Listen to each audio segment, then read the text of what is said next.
Would you know an android if you saw one? This week on Dark Corners, Jaws is done taking orders. You must not defy me. Mark Twain's death mask. And the Ghostbusters make a brief cameo. I ain't afraid of no ghosts.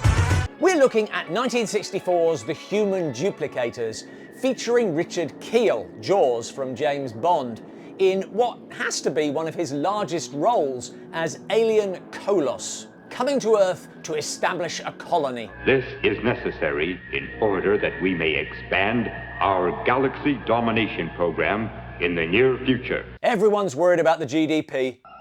The limited research that the aliens have done suggested that the most inconspicuous way for Kolos to arrive was partway through the YMCA while disguised as Columbo. On arrival, Kolos meets the bane of all big, lunkish bad guys in movies, petite girls. Uncle, is that you, Professor? Lisa here is also blind.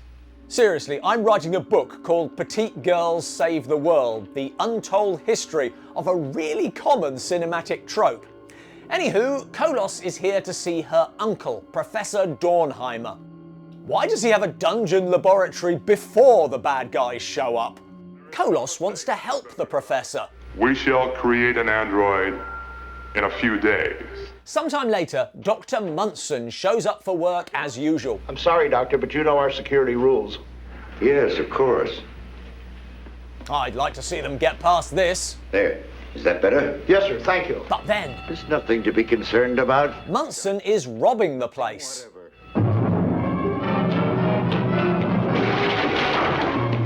That also seems suspicious. The guard outside fired 4 shots into him point blank, never even phased him. Richard Arlen, who played the hero in Island of Lost Souls, but I daren't show you a clip because Universal NBC are a bunch of... Anyway, they won't let us. This is not the first time a scientist has robbed their own facilities. That adds up to something like espionage in our books. NIA agent Glenn Martin is on the case and hurries to where Munson's body has been found, in Bronson Canyon. Is there any way to get down there? You'll have to queue up with the other B-movie units. But when they get down there...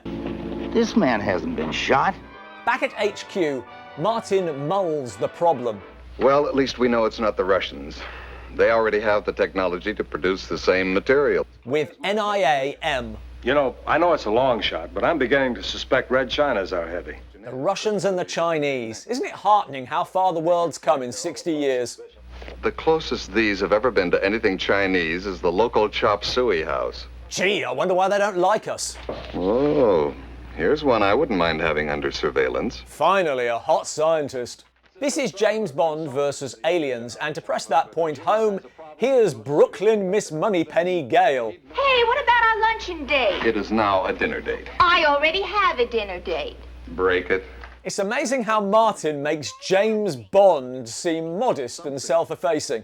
Sometimes I wonder what I see in you. That's simple. Me. Many of these scientists have consulted with Professor Dornheimer, who is acting suspiciously. They say that the perfect woman doesn't exist. That is a debatable point. Martin and Gale have dinner. Come on, let's do some research. If you know what I mean.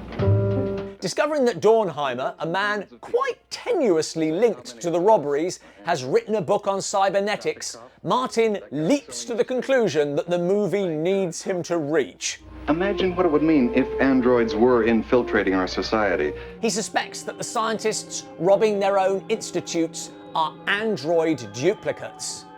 Scientists replaced by robots. Could that ever really happen? No.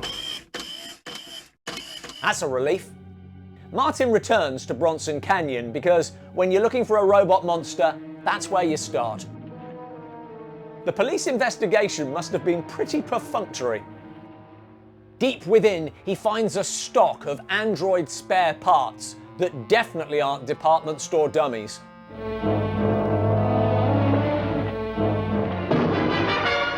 And things get weirder.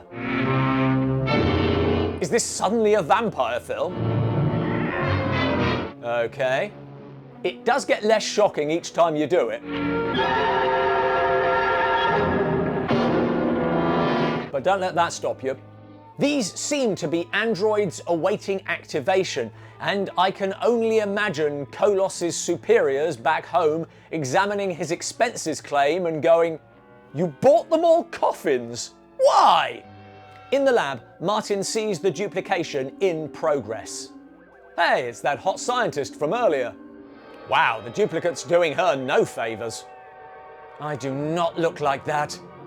Boldly, Martin does nothing to help her, but he bumps into Lisa. That I can see what's going on down there. That seems needlessly insensitive. Will Lisa help? I can't. I've promised. I pinky swore. The androids attack. Bullets don't work, but the floor. Captured, Martin is duplicated. Like one of him wasn't bad enough. Uncanny. Finally, The duplication of your mental powers. Every fragment of knowledge you possess will be transmitted to your twin's mechanical brain. it should take about 30 seconds. While the real Martin sits in a cell, his double and another android commit a robbery. But they are interrupted by Gale, who has been tailing Martin. What are you doing? Why does the android Martin save her? I've got no clue, but if the idea is that Martin's love has survived the duplication process, then let me tell you, there is nothing to indicate that in his human counterpart. He escapes. Ish. Back at the lab, there's been an unexpected coup. In a massive own goal, the aliens have inadvertently created AI. You allowed my mechanical brain to cross over the barrier that separates the android from the human. Quite prescient, really. Saving humanity from alien rule, but dooming them to robot rule. The master race. With Kolos no longer able to protect her, because, you know, big man, tiny girl, Lisa is dragged to the duplication machine, after helping Martin escape. He and Kolos deal with the androids. He then leaves Lisa in the machine to chase the android professor. And just stands there and watches while his duplicate does the fighting. And Kolos saves the girl. I know I say this a lot about heroes, but Martin is pretty useless. I have failed in my mission.